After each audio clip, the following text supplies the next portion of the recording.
everyone, welcome back to my channel again. Another day, another video. ఈరోజు వీడియోలో సేల్స్ఫోర్స్లో different ఆబ్జెక్ట్స్కి ఫీల్డ్ హిస్టరీ ట్రాకింగ్ ఎలా చేయాలో నేర్చుకుందాం. బట్ బిఫోర్ దట్ మీరు మోర్ సేల్స్ఫోర్స్ వీడియోస్ ఫాలో అవ్వాలి అనుకుంటే నా ఛానల్ని సబ్స్క్రైబ్ చేసుకోవచ్చు, which is Pavani Telugu tutorials, and you can learn more about Salesforce. మనం సేల్స్ఫోర్స్ ఆర్గ్లోకి వెళ్దాం. ఫస్ట్ నేను సెట్టింగ్స్లోకి వెళ్ళి ఆర్గ్లో టాప్ రైట్ సైడ్లో ఉన్న గేర్ ఐకాన్ని క్లిక్ చేస్తున్నాను and again clicking on setup and again object మేనేజర్లోకి వెళ్ళి ఇది హోమ్ ట్యాబ్కి రైట్ సైడ్లో ఉంటుంది. నేను దీన్ని క్లిక్ చేస్తున్నాను అండ్ నేను బుక్ హిస్టరీ ఆబ్జెక్ట్ని సెర్చ్ చేస్తున్నాను. మనం దీనిలోనే ఫీల్డ్ ట్రాకింగ్ హిస్టరీని అప్లై చేయబోతున్నాం. సో సేల్స్ఫోర్స్లో ఫీల్డ్ ట్రాకింగ్ని ఎనేబుల్ చేయాలంటే మీరు 3 డిఫరెంట్ టాస్క్ని చేయాలి. సో ఫస్ట్ మీరు డీటెయిల్స్ మీద క్లిక్ చేయాలి అండ్ మీరు ట్రాక్ హిస్టరీ సెట్టింగ్స్ ఎనేబుల్ ఉందా లేదా చెక్ చేసుకోవాలి. సో బుక్ హిస్టరీ ఆబ్జెక్ట్లో ఇది ఎనేబుల్గా లేదు. సో మనం ఇది ఎనేబుల్ చేయాలి సో దట్ మనం ఫీల్డ్ హిస్టరీని ట్రాక్ చేయొచ్చు. మనం ఎడిట్ ఆప్షన్కి వెళ్దాం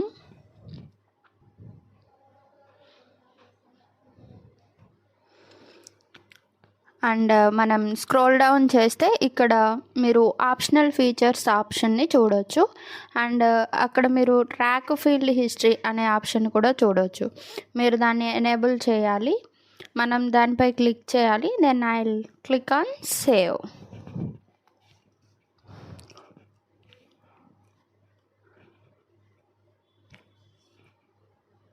సో ఇప్పుడు ట్రాక్ హిస్టరీ ఫీల్డ్ ఎనేబుల్గా ఉండటం చూడవచ్చు, which is first step. So second step ఏంటంటే మీరు ఫీల్డ్స్ అండ్ రిలేషన్షిప్స్కి వెళ్ళాలి. సేల్స్ఫోర్స్ ఆర్గ్లో రైట్ సైడ్లో ఉన్న ఈ బటన్ని క్లిక్ చేయడం ద్వారా మనము హిస్టరీ ట్రాకింగ్ని సెట్ చేయాలి అండ్ నెక్స్ట్ మనం ఈ బటన్ని క్లిక్ చేయాలి. సో ఇది మీరు ఇక్కడ ఫీల్డ్స్ చూడగలిగే పేజ్ని ఓపెన్ చేస్తుంది. So before that let's read this description. This page allows you to select the fields you want to track on the book history related list. Whenever a user modifies any of these records selected below, the old and new field values are added to the history related list as well as the date, time, nature of the change and the user making the change. Note that multi-select pick list and large text field values are tracked as edited. Then old and new field values are not recorded. దాని meaning ఏంటంటే మీరు ఇక్కడ నుండి కింద select చేసే అన్ని ఫీల్డ్స్ను మీరు వాటిని ఫీల్డ్ హిస్టరీ ట్రాకింగ్ రిలేటెడ్ లిస్ట్లో ట్రాక్ చేయొచ్చు. వాటి చేంజెస్ రిలేటెడ్ లిస్ట్లో అవైలబుల్గా ఉంటాయి. ఇప్పుడు మీరు ఓల్డ్ అండ్ న్యూ వాల్యూస్ని ట్రాక్ చేయమని చెప్పే ఒక సెషన్ని చూడవచ్చు. సో ఇప్పుడు నేను ఈ ఆప్షన్ని సెలెక్ట్ చేసుకుంటున్నాను అండ్ ఈ చెక్ బాక్స్ని ఎనేబుల్ చేస్తున్నా అండ్ నేను సేవ్ పై క్లిక్ చేస్తున్నాను. సో ఇప్పుడు మనం వాటి కోసం హిస్టరీ ట్రాకింగ్ చేయడానికి కొన్ని ఫీల్డ్స్ని సెలెక్ట్ చేసుకున్నాం. సో ఇది సెకండ్ ఆప్షన్. ఇప్పుడు మనం థర్డ్ ఆప్షన్కి వెళ్దాం, అంటే సెలెక్ట్ పేజ్ లేఅవుట్. మనం పేజ్ లేఅవుట్లోకి వెళ్ళి అండ్ దెన్ బుక్ హిస్టరీని క్లిక్ చేద్దాం. దెన్ ఇక్కడ మనం లెఫ్ట్ ప్యానల్లో ఉన్న రిలేటెడ్ లిస్ట్ ఆప్షన్కి వెళ్దాం. నెక్స్ట్ నేను రిలేటెడ్ లిస్ట్ని క్లిక్ చేస్తున్నాను. దెన్ మీరు బుక్ హిస్టరీ ఆప్షన్ని అవైలబుల్గా ఉండటం మీరు చూడొచ్చు.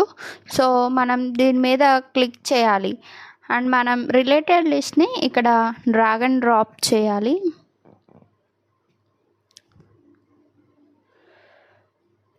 అండ్ నేను ఇక్కడ డ్రాప్ చేస్తున్నాను. దెన్ మీరు book history related list edit అయినట్లు చూడొచ్చు. Then click on save. It is asking that if you really wanted to save it. నేను ఎస్ మీద క్లిక్ చేస్తున్నాను. Then page layout directory list of హిస్టరీతో సేవ్ చేయబడింది. Then నేను Salesforce ఆర్గ్కి వెళ్తాను. దెన్ మన కస్టమ్ ఆబ్జెక్ట్లోకి వెళ్తున్నా, ఎక్కడైతే మనం మన ఫీల్డ్ ట్రాకింగ్ ఎనేబుల్ చేసామో అండ్ దాని పేజ్ లేఅవుట్ మీద ఎడిట్ చేయాలి. We will click on that. మనం ఏదైనా రికార్డ్ ఓపెన్ చేసి దాన్ని సెలెక్ట్ చేసుకోవాలి. సో ఇప్పుడు బుక్ హిస్టరీలో ఏదైనా చేంజ్ చేయాలి సో దట్ అది హిస్టరీ ట్రాక్ చేస్తుందో లేదో మనం చూడవచ్చు.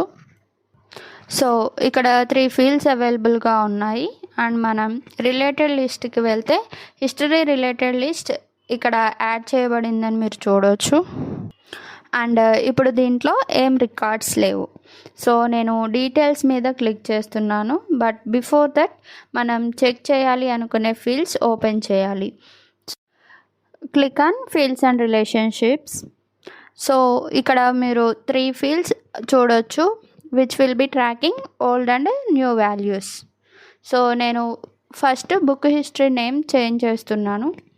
నేను పెన్సిల్ ఐకాన్ మీద క్లిక్ చేసి దాన్ని ఎడిట్ చేస్తున్నా. ఇప్పుడు దాని నేమ్ సోల్డ్ అవుట్. నేను దాన్ని చేంజ్ చేస్తున్నాను అండ్ నేను నేమ్ న్యూ అని ఎంటర్ చేస్తున్నా. And then clicking on save. ఇప్పుడు రిలేటెడ్ లిస్ట్లో ఏం జరిగిందో చూద్దాం. సో నేను రిలేటెడ్ లిస్ట్కి వెళ్తున్నాను అండ్ మీరు ఇక్కడ టైం అవైలబుల్గా ఉండటం చూడవచ్చు.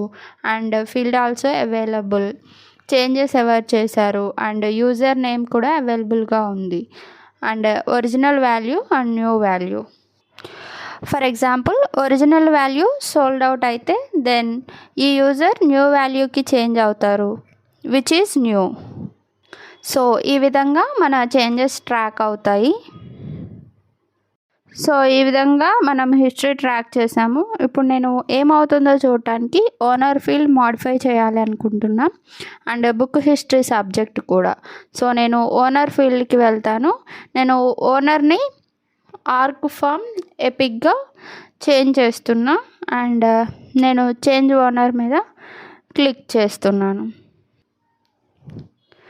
అండ్ ఇక్కడ నేను రిలేటెడ్ లిస్ట్లోకి వెళ్తాను. దెన్ అగైన్ మీరు date field the user who has changed this చూడొచ్చు. Original value is CRS info and new value is org farm epic. ఇలా మీరు సేల్స్ ఫోర్స్లో హిస్టరీ ట్రాక్ చేయొచ్చు. ఈ విధంగా మీరు సేల్స్ ఫోర్స్లో కస్టమ్ ఆర్ స్టాండర్డ్ ఆబ్జెక్ట్కి హిస్టరీని ట్రాక్ చేయొచ్చు. ఇప్పుడు మనం దాన్ని సెలెక్ట్ చేయకపోతే అండ్ ఫీల్డ్ ట్రాకింగ్ హిస్టరీ నుండి దీన్ని తీసేస్తే ఏం జరుగుతుందో చూద్దాం. నేను ఈ బుక్ హిస్టరీ నేమ్ ఇక్కడ నుంచి ఆప్షన్ తీసేసి సేవ్పై క్లిక్ చేస్తున్నాను. దెన్ నేను ఈ బుక్ హిస్టరీతో కస్టమ్ ఆబ్జెక్ట్కి వెళ్ళి డీటెయిల్స్కి వెళ్తే దెన్ నేను దాన్ని మాడిఫై చేసి దాని నేమ్ మనం న్యూ నుండి సోల్డ్ అవుట్గా చేంజ్ చేసినట్లయితే then click on save and మనం రిలేటెడ్ లిస్ట్కి తిరిగి వెళ్ళి దాన్ని రిఫ్రెష్ చేస్తే ఇక్కడ ఏం చేంజెస్ కనిపించడం లేదని మీరు చూడొచ్చు. బికాస్ మనం సెట్టింగ్స్లో ఇక్కడ నుండి ఆప్షన్ తీసేసాం. మనం దాన్ని ఇక్కడ నుంచి డీసెలెక్ట్ చేసాం. అందుకే బుక్ హిస్టరీ కస్టమ్ ఆబ్జెక్ట్లో ఏం అప్డేట్ అవ్వలేదు. అండ్ మనం వ్యూ ఆల్ మీద క్లిక్ చేస్తే దెన్ ఇక్కడ సపరేట్ రిలేటెడ్ లిస్ట్ అవైలబుల్గా ఉండటం చూడవచ్చు విచ్ ఈస్ మనం ఫీల్డ్స్ అండ్ రిలేషన్షిప్స్లో సెలెక్ట్ చేసిన పర్టికులర్ ఫీల్డ్స్ యొక్క అన్ని చేంజెస్ని ట్రాక్ చేస్తుందో అది. హియర్ మనం filter, refresh option or list view ఆప్షన్స్ని అప్లై చేస్తాము సో దట్ మీరు మీ రిక్వైర్మెంట్ని బట్టి చేంజెస్ చేయొచ్చు. సో మీకు ఈ కాన్సెప్ట్ అర్థమైందని అనుకుంటున్నాను. ముందు చెప్పినట్లుగా ఈ విధంగా సేల్స్ ఫోర్స్లో 3 స్టెప్స్ ద్వారా ఫీల్డ్ హిస్టరీ ట్రాకింగ్ని ఎనేబుల్ చేయొచ్చు. మీకు ఈ వీడియో నచ్చినట్లయితే don't forget to subscribe my channel which is Pavani Telugu tutorials. Thanks for watching. See you in the next video.